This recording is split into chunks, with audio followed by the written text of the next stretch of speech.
So picture this. You're in a meeting with an A&R from Republic Records. It's just you, him, and your artist. You've been on a nationwide tour for months and they asked you to come in.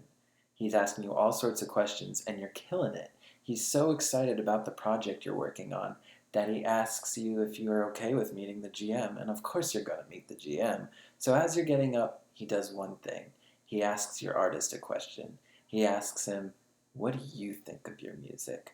And your artist decides to take this as an opportunity to maybe manipulate his system. He wants to change his music, but he's already blown through his album budget.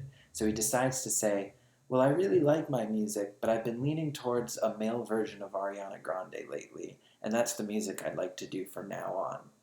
So the A&R has one thing to say to that. "Okay, come back in when you have that ready." The meeting's dead. He asks you to leave. It's over. Hey, my name's Vincent Robinson and I'm a talent manager. I have a pretty unique story. When I was in college, I went to Full Sail actually for recording arts, and me and my friends decided to start a recording studio. But instead of recording music like everyone else was, I was always handling the business, booking people to use the studio, helping artists that recorded there figure out what to do with their music afterwards. I felt like this was where my real passion lied. So on my first job in the real world, when I was recording an artist, he started asking me for business advice. I gave it to him, and he eventually hired me to be his manager. That's how I found the path of what I want to do, and that's how I became an outgoing, tenacious talent manager. The reason why I'm outgoing is because I think outside of the box. I'll do whatever it takes. To get features on his album, I called up a mixtape DJ and said I'd pay him $2,500 just to connect me to B.O.B. That's how things get done. You have to be creative.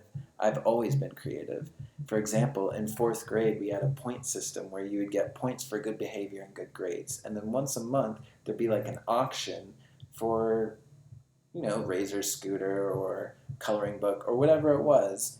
And for some reason, I convinced these teachers as a fourth grader to let me bring in this spinning wheel where if you spun it and lost, I would take your points, and if you won, you would get my points. But of course, the house always wins. See, I was an out of the box thinker from a very young age.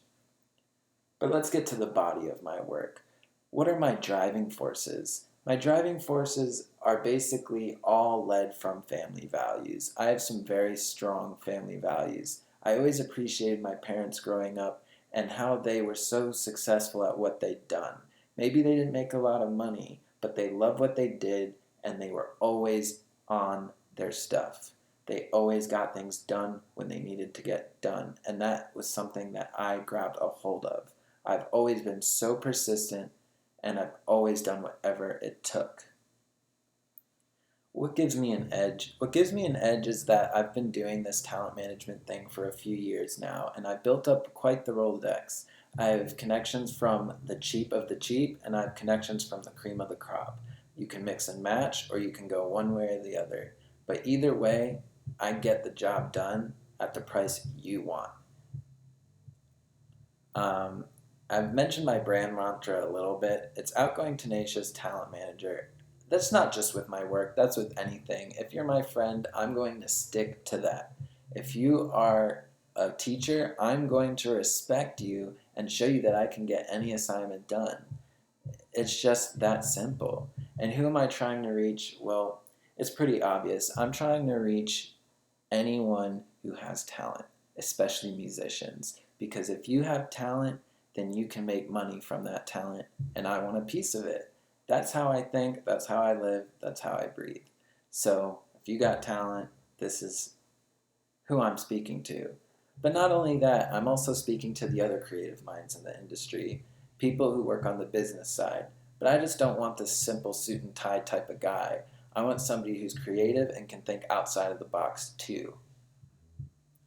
Um, that's really it. I really, really just want to be able to leave behind a body of work that my kids and grandkids will really be proud of. I want to be in the recording industry because that's something I've always felt attached to, but I want to be on the business side because that's something I've always had an edge at.